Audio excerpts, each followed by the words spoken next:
බලන්නකො උදෙන්ම විදුලියක් අතු ගාපුවම කොච්චරනම් එළියක් එනවද කියලා. අපේ වත්තේ පුංචි මල් එකතුවක් එක්ක වත්ත වටේ පොඩි රවුමක් යමු. මම දවස් ගානක වෙලා ඉඳලා වීඩියෝ එකක් කරන්න හිටියා අපේ චූටි බබත් එක්ක. ඒක කරගන්න බැරුව ගියා. මේක නම් කවුරුත් දන්නවනේ ඔක්සිජන් වර්ග කියලා. මේකෙත් හැබැයි මල් ළඟ එක එක විදිහේ වර්ග 10ක් විතර තියෙනවා. අපිට මේ පැල තියෙන නිසාද මන්දා අපිට මේ පැල ගැන වැඩි අගයක් නැහැ. ඒ වුණාට අපි කඩේකට ගිහිල්ලා පොඩි පැලයක් ඒද කියලා හැවුවොත් සාමාන්‍යයෙන් මෙන්න මේ තරමේ පැලයක් කොළ දෙකක් විතර තියෙන රුපියල් 300ක් විතර වෙනවා මේ වර්ගෙන්. ඊට අමතරව මේ බලන්න චූටි වදමලක්. ඒක ගහ පිරෙන්නම මල් තිබුණාට හැබැයි මල පොඩි. මෙන්න මේකත් මං හිතවලා දැන් මාස දෙකක් විතර දැන්ටමත් ඒක පොඩියට මොටයියක් ඇවිල්ලා තියෙනවා. මේ ඔක්සිජන් පැලත් ඒ වගේ. මේවත් හිතවලා වැඩි දවසක් නැහැ. ඒ වුණාට මේ බලන්න හරි ඉක්මනට මොටේ එනවා. එකෙන් ටක් ගාලා පැල බෝ කරගන්න අපිට පුළුවන්. ඒ වගේම මෙන්න මේ ඔක්සිජන් වර්ග බලන්න මේ පෝච්චිය මගේ පෝච්චිය මේකට දැන් ඉඩ මදි. මේක හැදුනහම හරිම ලස්සනයි. කියන්නේ නෙළුම් මලක් විදිහට තමයි සේරම හැදුනහම මේකේ පැල ටික හැදෙන නෙළුම් මලයක් හැරියට තමයි ලස්සනට තියෙන්නේ. මේ වර්ග නම් දන්නේ මම නම් ලස්සන නිසා දැක්කොත් මං ගෙනල්ලා හිටව ගන්නවා.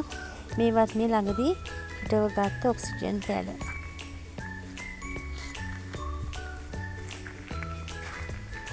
මල්ලගේ මෙන්න මේ වර්ග තිබුණාට දැන් ගොඩ කාලෙනවා මේක හිටවලා. එනකොට පැල හැදෙන්නේ හරි හිමින්. මොකද දන්නේ හේතුව අනිත් ඔක්සිජන් වර්ගات එක්ක බලනකොට ඒකේ පැල හැදෙන්නේ හරිම හිමින්.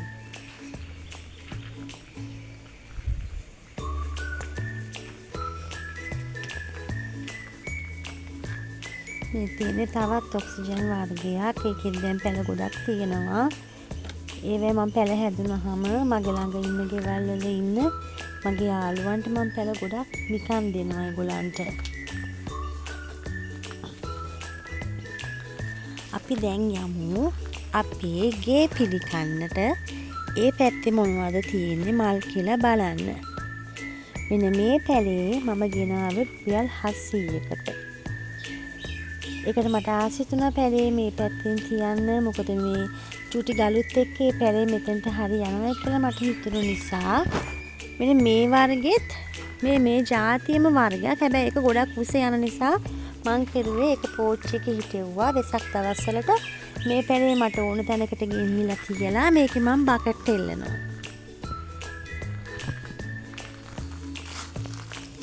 මෙන්න මේ වර්ගේ නම් මොනවද දන්නේ නැහැ. නම මම ලස්සන නිසා ඒකත් අපේ ගෙදර ගිය වෙලාවේ අපේ අම්මගේ තිබිලා ගෙනල්ලා පොඩි අතු කෑල්ලක් හිටව ගත්තා.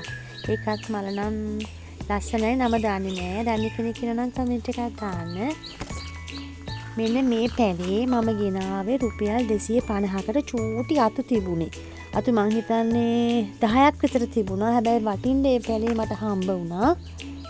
ඒක මගේ අතින් පොඩ්ඩක් ගැලවුණා දැන්. දැන් තමයි ඒක හැදීගෙන එන්නේ වැල වගේ. මේවත් මම ගෙනල්ලා හිටුවේ පොඩි අතු. මට හරි ඉක්මනට ඒවා ලස්සනට හැදුණා. පොල්ලෙඩි වලට දැම්මා මේවට ටක් ගාලා මුල් අලලා පැල ටික හරි ඉක්මනට හදාගන්න පුළුවන්. මේ වර්ග නම් දැන් අවුරුදු 4කටත් වැඩි හිටවලා හරිම ස්ලෝ එකේ තමයි මේක හැදෙන්නේ. ඒකේ පසුත් තිබුණු සේරම වැටිලා. නැත්තම් ලේන්නු ඇවිලි ඉවරලා මේවට දාලා තියෙනවනේ මේ මොනවද පොල්ලෙලි ඒවා කූඩු හදන කාලෙට ඇවිල්ලා සේරම හාරලා උඩ තියෙනවා අරගෙන මේ බලන්න. මෙන්න මේකට වෙලා තියෙන අන්න ඒ දේ.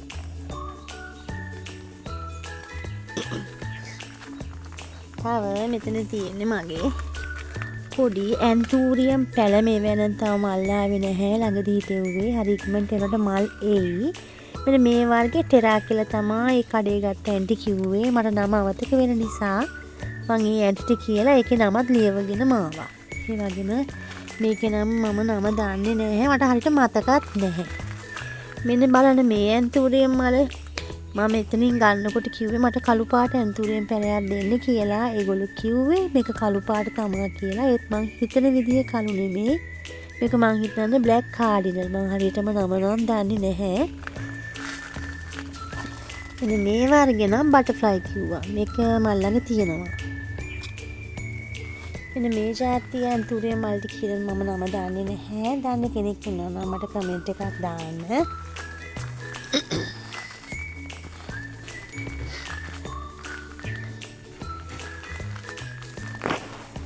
මේකත් බටර්ෆ්ලයි වර්ගයක්. අපි දැන් යමු අපේ බාබැන්ඩේලිය පැල ටික බලන්න. මේවත් මේ මම ළඟදී හිටවපු පැල. මේව නම් ජර්බ්‍රා. මේ දෙකම ජර්බ්‍රා, මේව නම් බාබැන්ඩේලිය පැල. ඒව තාම මල් පිපුන්නේ නැහැ. ළඟදී හිටෙව්වේ. මෙන්න මෙතන තියෙන්නේ ඕකිඩ් පැලේ. මේකේ මල තද කොළ පාට. තාම මේකේ මල පිපුන්නේ නැහැ. මේක මම ගෙනල්ලා හිටුවේ අපේ මාමලා ගෙදර ගිය වෙලාවේ යා ළඟ තිබුණා.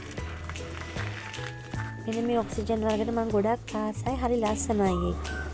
ඒකත් හිටවල වැඩි දවසක් නෑ. ඒක දැන් පොඩියට දැන් පොටේ ඇවිල්ලා තියෙනවා. පොඩ්ඩක් ඉන්න එහා පැත්තේ තව පැල වර්ගයක් තියෙනවා.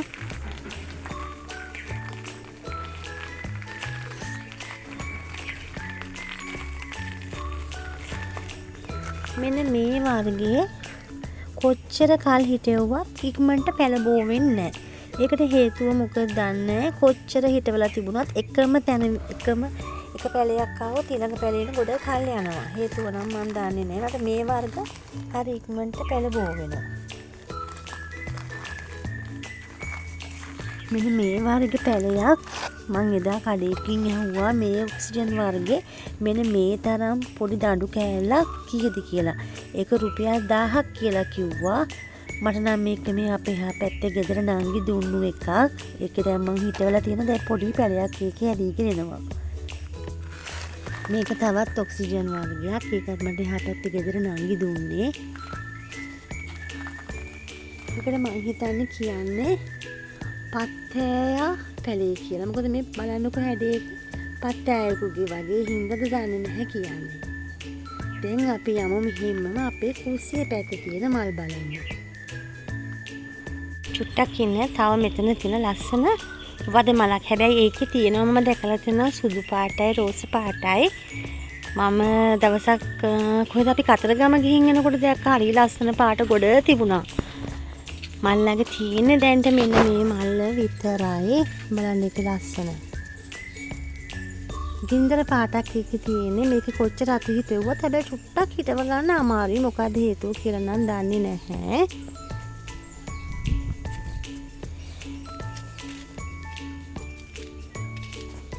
ඔන්න දැන් අපි ආවා අපේ කුස්සියේ පැත්තේ තියෙන මල් බලන්න.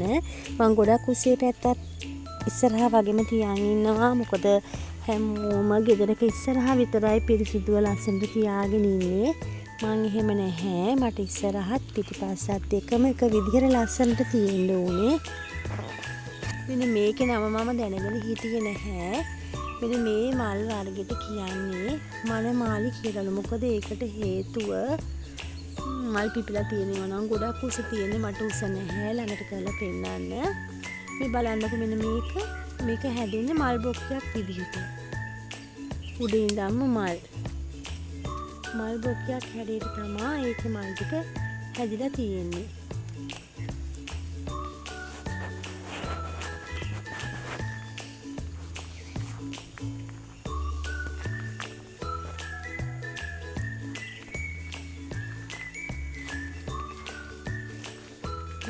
මේකත් පොඩි ඔක්සිජන් වර්ගයක්. මේක තව මල් ළඟ තිබුණා කොළ පාට එක. ඒක කොහොම හරි මගේ අතින් වඳ වුණා. ඒකත් වෙලන වර්ගයක්. ඒක නම දන්නේ නැහැ. මේක මේ මැරලා තිබිලා චූටි අත්තක් තිබිලා කොහොම හරි ආයි හැදිලා තිබුණේ.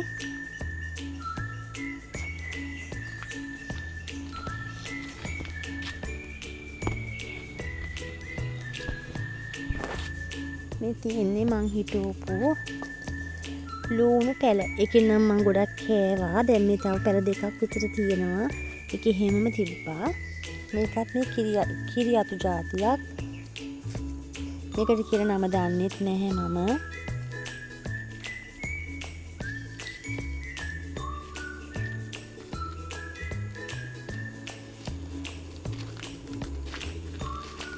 මෙන්න මෙතනත් මම වැටට වගේ හිටවලා තියෙනවා ඔක්සිජන් පැල. ඒවත් දැන් හැදිලා තියෙන්නේ. මම අදට අපේ වීඩියෝ එක ඉවර කරනවා. තවත් රස කෑමක් එක්ක ආයෙ එකතු වෙමු. අපිට සබ්ස්ක්‍රයිබ් කරන්න, කමෙන්ට් එකක් දාන්න, ලයික් කරන්න, ෂෙයා කරන්න. ගිහින් එන්නම්. හැමදිනාටම තෙරුවන් සරණයි.